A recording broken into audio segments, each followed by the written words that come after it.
Mata upe tolu se fulufa. O le fe awa Yehova ya se te kaia, o le amio pepelo a Utah. O le afionga na o mai a Yeremia mai a Yehova. A o tauma Yerusalema mauna a ai uma, o Nebukadnesa le tupo Papelonia. Malana i tutawa uma. Ma malo uma o le lalolangi na ia pule iai. Manu uma ua whape mai.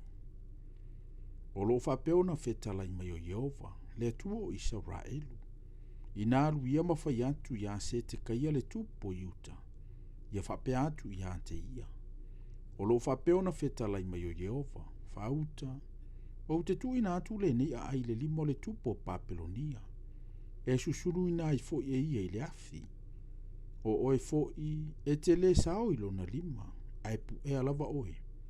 Ma tu ina i lona lima. E fesila whai o lua ma le tupo Papelonia. Lua te tautala whaafasanga i maia. E te maliwa tu fo i Papelonia. A ia e whaafofonga mai le afionga Yehova. Se te kaiae, le tupo Utah. O lo whapeo na whetalai mai o Yehova ia te oe. E te le maliu le pelu. E te maliu ma le filemu. E peo na muina o afi mo utama. O tupu ana mua sa mua mua ia te oe. E whapea foi o na lato muina o le afi mo oe. Lato ute tau whaitangi tu i foi o na oe. E whapea. Awe, le li e. Awa ua o whaiatu le upu. Ua whetalai mai ai Yehova. O na whaiatu ai leo Yeremia le profeta. Ia se te kaia le tupo Utah. Ia upu uma. Yerusalema. Ina o taule i tu tau le tupo Papelonia ma Yerusalema. Ma ai uma sa toto i Utah. O la kisa ma aseka. A wao ai no fo olo ia sa toto i a ayo Utah. O le afionga na o mai a Yeremia mai a Yehova. Ina ua mawai o no si o le fia ngainga se te kaia le tupu ma le nuu uma sa Yerusalema. E tala i antu i ate i lantou le saolotonga. Ia lantou te itasi ma tuu saoloto ina lana au au na tane ma lana au au na fafine. O le tane e peru ma le fafine e peru. Ina ia le whaapolonga ina e so lantou se tangata e peru lo na uso. Ua whaalongoa li i uma, ma le nuu uma na whaia le whenga inga. Ia lantou te itasi ma tuu saoloto ina lana au au na tane ma lana au au na fafine. Ina ia lantou le toi whaapolonga ina i lantou. O na lantou usi ta iei lea, ma tu ina atu i lantou ia o. Ai muli ane, wa lantou toi whaafo isia mai au au na tane ma au au na fafine na lantou tu saoloto ina. Ma lantou whaapolonga ina i lantou e whaima au au na tane ma au au na fafine. O na o mai eile o le afionga Yehova ya Yeremia ma ya Yehova, wa whape mai. O lo whapeo na whetalai mai o Yehova le tuo Israel.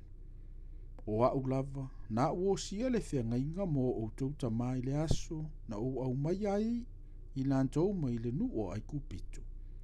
O le mesa no fopolonga ai, wa whapea. A antota usanga i fitu. Ia o tauta itasi matu ina atu e aluro na uso le e peru. O le na whaatawina ia te oe. E au ono ia ia te oe tausanga e ono. O na e tu saoloto ina ai le o ia.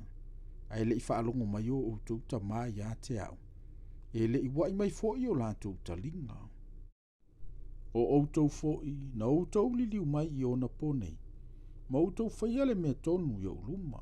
I lo outou tala i atu le saolotonga o le tasi. Na outou o sia fo i le whengainga i o uluma i le whale ua ta uai lo uingoa. Au outou li liu ese, ma whaaleanga ina lo uingoa. Ma taitasi ma whaafo isia maila na au au na tane, ma lana au au na fafini. Na tu saoloto ina i la latou wha Italia. Outou whaapolonga ina i latou e whaima au au na tane ma au au na fafine ia te outou. O le mele o loo whapeo na wheta lai mai ai o Yehova. Outou le whaalongo mai ia te au e tala i antu le saolotonga. O le tangata ilo na uso ma le tangata i le la te tua oi. Whaauta ua wheta lai mai Yehova. O te tala i antu i ante outou le saolotonga. I le pelu ma le whaamai, ma le onge. O te tu ina atu fo i outou. ia faa atu valeina i malo uma o le lalolangi. O te tuina atu fo ia tangata ua solia la ufengainga. O e ua le whaataunuina upo le whengainga na lato o sia yo uluma. O le tamai povi na lato wisi luaina. Ma lato ui ane i le vā o mea na isi luaina. O li o Yuta ma li o Yerusalem. O e unuka ma whaitaulanga ma tangata umo le nu. Na ui ane i le vā o le tamai povi na isi luaina. O te tuina atu lava i lato i limo e ita ia te i lato. Ma limo e sa ili e fasioti ia te i lato. O lato tino fo i woti e faima me ai manu felelei ma manu e tataa. O te tuina atu fo i o se te kaiele tupo Yuta. Ma li iwa ia te ia.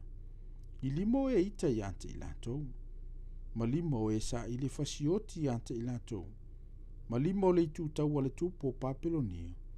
O e woa e na ia te outou. Whauta o te whai atu. Ua whetalai mai ova. Ma o whaafoisia mai i latou i le nei a ai.